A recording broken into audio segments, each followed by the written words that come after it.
کا دور تھا۔ ذوالنون مصری کے دور میں ایک لڑکی تھی جو ماحول خراب کر رہی تھی، بگڑ گئی تھی، اور بگڑنے کی وجہ سے ماحول خراب کر رہی تھی۔ وہ رقص کرتی تھی، وہ ناچتی تھی، وہ گانے گاتی تھی، اس کا میوزک کا انداز بہت اچھا تھا۔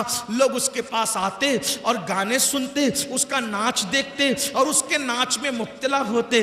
ایک دن محلے کے کچھ شریف لوگ حضرت سیدنا ذوالنون مصری کے پاس آئے اور آنے کے بعد کہنے لگے، اے اللہ کے برگزیدہ ولی، اے اللہ کے بندے، ایک لڑکی ہمارے محلے میں آئی ہے اور وہ اتنا اچھا ڈانس کرتی ہے، ناچتی ہے، گاتی ہے، یعنی اس کے میوزک کا، ناچنے گانے کا انداز یونیک ہے، انفرادی ہے، سب سے ہٹ کر ہے۔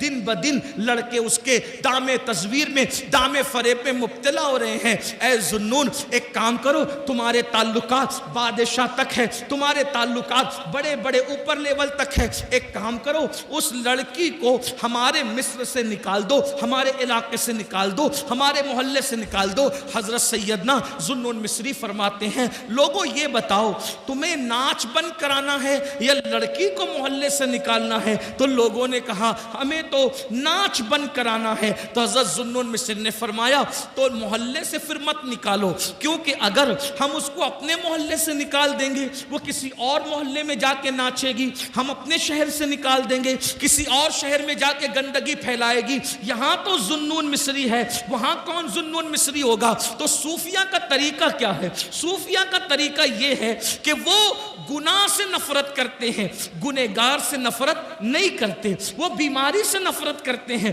بیمار سے نفرت نہیں کرتے۔ حضرت ذوالنون مصری نے فرمایا ٹھیک ہے، اگر اس لڑکی کا ناچ بند کرانا ہے تو انشاءاللہ مجھ پہ چھوڑ دیں، میں وہ بند کرا دوں گا۔ کہتے ہیں حضرت ذوالنون مصری نے اس لڑکی کے پاس اپنے مرید کو، خادم کو بھیجا اور کہا جاؤ اس لڑکی سے پوچھو تو صحیح کہ وہ ایک رات میں کتنا پیسہ کما لیتی ہے، کتنے روپے کما لیتی ہے۔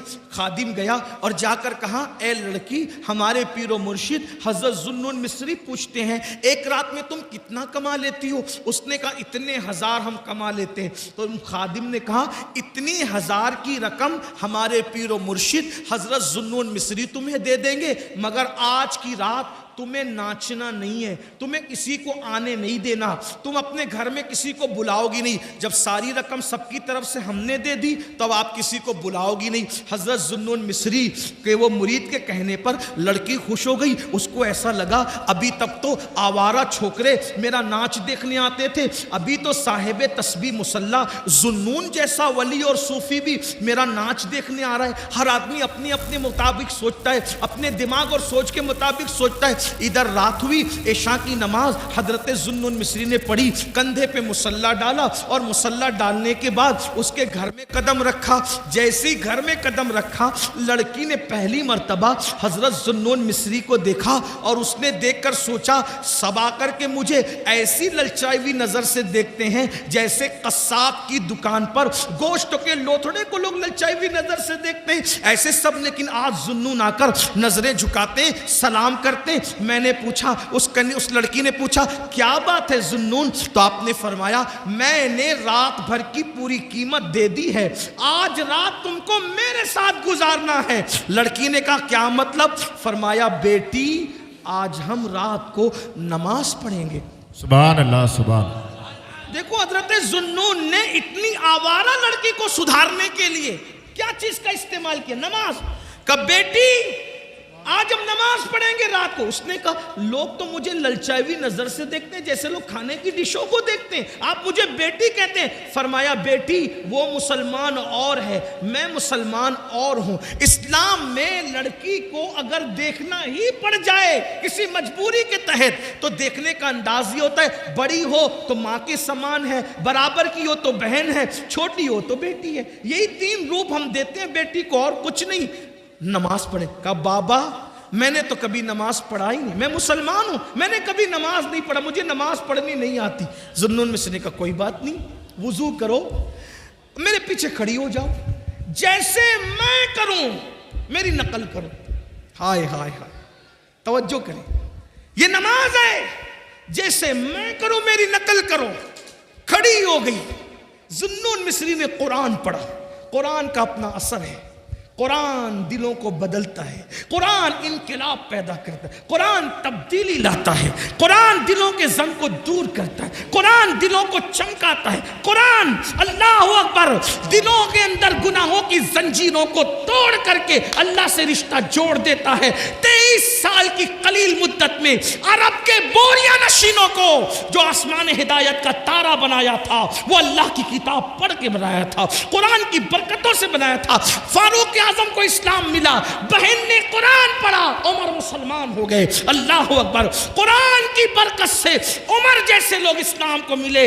قرآن، میرے آقا فرماتے ہیں بعض شہر ایسے ہیں جو جنگ کی وجہ سے فتح ہوئے ہیں، مدینہ ایسا شہر ہے جس کو ہم نے قرآن کی برکت سے فتح کیا ہے۔ اللہ اکبر، اندازہ کریں سبحان اللہ، سبحان ہے۔ اللہ۔ حضرت ذوالنون مصری نے قرآن پڑھنا شروع کیا، وہ لڑکی ناچ گانے اور تماشوں میں اتنی ڈوبی ہوئی تھی، اس کو کبھی رونا ہی نہیں آیا تھا، لیکن آج جب حضرت ذوالنون مصری نے قرآن پڑھا تو وہ ہمک کر ہچکیاں لے کر کے رو رہی تھی۔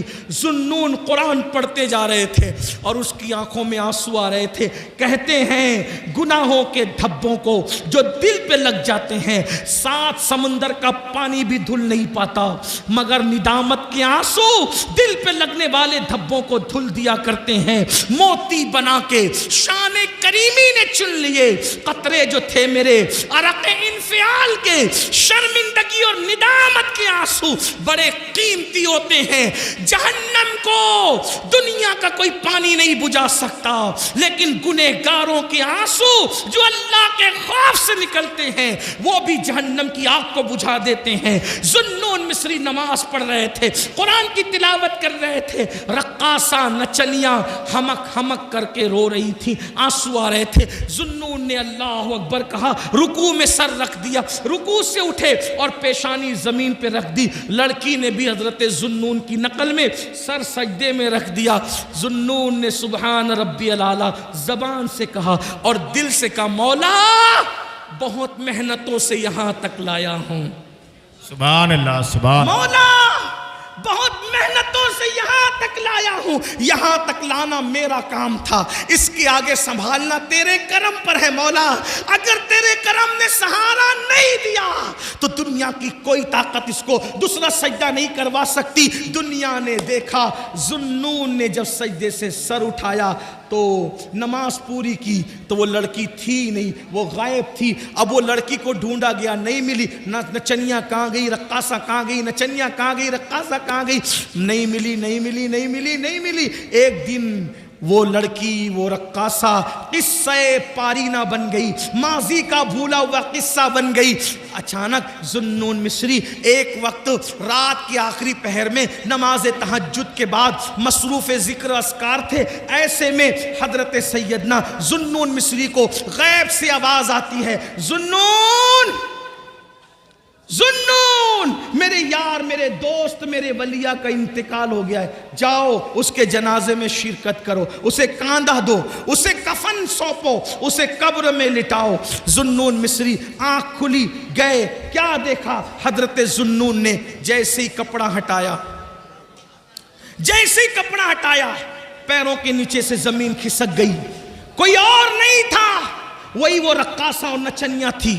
چند دنوں پہلے حضرت ذوالنون نے جس کو سجدہ کروایا تھا، ایک سجدہ، وہی رقاصہ، وہی نچنیاں تھی جس کا لاشا پڑا ہوا تھا۔ چہرے پر حضرت ذوالنون نے جب وہ کپڑا ڈال دیا، یہ تو عورت ہے، یہ وہی عورت ہے جس کو میں نے پہلا سجدہ کرایا تھا، لیکن عورت ہے، نہلانے کے لیے عورتیں چاہیے، کفن پہنانے کے لیے عورتیں چاہیے۔ حضرت ذوالنون شہر میں واپس آئے اور واپس آنے کے بعد حضرت ذوالنون نے چند عورتوں کو ساتھ لیا، مردوں کو ساتھ لیا اور خواتین سے کہا، چلو کسی ولیہ کو غسل دینا ہے، کفن پہنانا ہے۔ جب سارا مجمع وہاں پہنچا تو وہاں کچھ نہیں تھا، کوئی نہیں تھا۔ حضرت ذوالنون پریشان تھے، یا اللہ وہ لاشا کہاں چلا گیا؟ تو ایک نور کا خط لکھا ہوا دیکھا، ذوالنون جو ہمارے ہو جاتے ہیں ہم کسی اور کے کفن دفن کا محتاج بھی نہیں رکھتے, وہ انتظام ہم خود ہی کر لیا کرتے ہیں. حضرت ذوالنون نے سوچا یا اللہ میں نے پہلا سجدہ کرایا تھا, اتنی مقبول کیسے ہو گئی؟ گئے تفکرات میں تھے, سوچ میں تھے, سوچ و فکر میں ڈوبے ہوئے تھے, سوچ و فکر میں ڈوبے ہوئے تھے, نیند نہیں آ رہی تھی. اچانک آنکھ لگی تو کیا دیکھا؟ وہی لڑکی ہے جو جنتی لباس پہن کر جنت کے باغوں میں ٹہل رہی ہے. وہ کامیاب ہو گئی, وہ کامیاب ہو گئی, وہ کامیاب ہو گئی, وہ جنت کے باغوں میں ٹہل رہی تھی. ذوالنون مصری نے کہا اے لڑکی تو وہی رقاصہ ہے نا جو ہمارے محلے میں ناچتی تھی, رقص کرتی تھی, ناچتی تھی, یہ بتا یہ مرتبہ تجھے کیسے مل گیا؟ تو اس لڑکی نے کہا ذوالنون ایک سجدہ جو میں نے تمہارے ساتھ خلوص دل سے کیا تھا, اس سجدے سے سر اٹھانے سے پہلے اللہ نے مجھے مقام ولایت عطا کر دیا تھا, مجھے ولایت کا منصب عطا کر دیا تھا. یہ ایک سجدہ جسے تو گرا سمجھتا ہے, یہ ایک سجدہ جسے تو گرا سمجھتا ہے, 1000 سجدوں سے دیتا ہے آدمی کو نجات. وہ سجدہ جس سے روئے زمین کانپ جاتی تھی, وہ سجدہ جسے روئے زمین کانپ جاتی تھی, اسی کو آج ترستے ہیں منبر و محراب. آؤ سجدوں کے قریب آؤ, دنیا تمہاری ہے, آخرت تمہاری ہے, شرق غرب تمہارے ہیں, عزت و وقار تمہارا ہے, دولت و عزت تمہاری ہے, سیاست و سماج تمہارا ہے. تم اللہ کے ہو جاؤ. من کان للہ کان اللہ لہو, جو اللہ کا ہو جاتا ہے پوری کائنات اس کی ہو جاتی ہے. اللہ کے بندو یہ ساری کامیابی کا راز صرف 10 منٹ ہے. سبحان اللہ, سبحان اللہ. صرف 10 منٹ نکالنے کا آج سے عہد کر لو, ارادہ بولو, وعدہ کرتے ہو؟ کتنے لوگ کرتے؟ سبحان اللہ, سبحان اللہ, سبحان اللہ. بھائیو وعدہ کرو گے تو بھی نماز فرض ہے, نہیں کرو گے تو بھی فرض ہے. آج پہلی مرتبہ زندگی میں اتنی لمبی تقریر کی ہے, آپ کو وعدہ تو کرنا بنتا ہے. بولو وعدہ کرتے ہو؟ ہاتھ اٹھائیں ذرا, ہاتھ اٹھائیں, فرشتوں کو گواہ بنائیں. کتنے لوگ وعدہ کرتے ہیں؟ اٹھا کے رکھو, اٹھا کے رکھو. دوسرا وعدہ, صرف تم نماز نہیں پڑھو گے, بس صرف تم ہی نماز نہیں پڑھو گے, اپنی بیوی بچوں کو بھی نمازی بنو. سب وعدہ کرتے ہیں انشاءاللہ. تیسری بات, کل سے نہیں, ہاتھ اٹھا کے رکھو. کتنی دیر میں ذرا دیکھوں تو صحیح, بہت بڑی بڑی باتیں کرتے ہو, کتنی دیر نبی کے نام پہ ہاتھ اٹھتا ہے, ذرا وہ بھی تو دیکھو نا. تیسری بات, کل سے نہیں, آج سے, ابھی سے پڑھیں گے.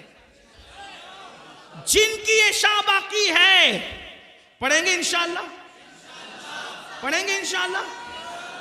اگر ایسا ہوا تو 2.25 گھنٹے میرا اتنا چیخنا کامیاب ہوگا انشاءاللہ. امروہہ والو, میں نے آج تک اتنی لمبی تقریر کہیں نہیں کی, شاید یہ پہلی مرتبہ 2.25 گھنٹہ میں نے, اس لیے کہ میری عادت ہے میں 1.5 گھنٹے سے زیادہ کہیں نہیں بولتا, لیکن آج غوث اعظم کا خصوصی کرم, سبحان اللہ, سبحان غریب اللہ. نواز کی خصوصی عنایتیں, صابر پاک کی نظر کرم, رسول پاک کی امداد. آج آپ اور ہم دونوں ایک دوسرے سے 2.25 گھنٹہ مخاطب رہے, لیکن امروہہ والو تمہاری یہ محبت بھی مجھے مرتے دم تک یاد رہے گی. سبحان اللہ. نعرے تکبیر, نعرے رسالت, مسلک اعلیٰ حضرت, بہار طیبہ کانفرنس, علامہ سید امین القادری صاحب قبلہ. نعرے تکبیر. جشن دستار بندی مدرسہ عثمانیہ فیضان رضا, سرزمین امروہہ, علماء اہل سنت. میرے بھائیوں, اتنی دیر میں تو مجمع اٹھ کر چلے, لوگ خالی ہو جاتے ہیں, بھاگ جاتے ہیں. تو نماز پڑھیں گے انشاءاللہ, گھر والوں کے ساتھ پڑھیں گے انشاءاللہ, بچے کو نمازی بنائیں گے انشاءاللہ, اور جو دوستوں کا سرکل ہے ان کو بھی نمازی بنائیں گے انشاءاللہ. اللہ پاک آپ سب کو سلامت رکھے,